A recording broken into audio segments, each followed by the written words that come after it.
লা ইলাহা ইল্লাল্লাহ ফিস ফিস করে বলার কোনো জিনিস না, এটা ঘোষণা করার জিনিস।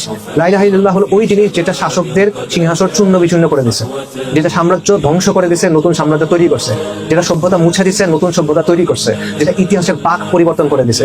লা ইলাহা ইল্লাল্লাহ হলো ওই জিনিস যেটা মজলুমকে তার হক দিছে, যেটা আদল এবং ইনসাফ এনে দিছে, যেটা ধনী গরিবকে ধনীর সমান করছে, অসহায়কে শক্তিশালী সমান করছে।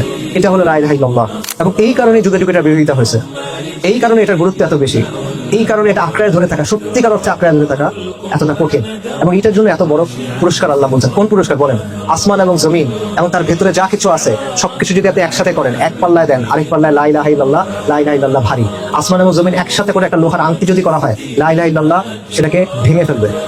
99টা আমল নামা দিগন্ত বিস্তৃত, এক পাল্লায়, আরেক পাল্লায় শুধুমাত্র আশহাদু আল্লা ইলাহা ইল্লাল্লাহ ওয়া আশহাদু আন্না মুহাম্মাদুর রাসূলুল্লাহ, এটা ভারী হবে।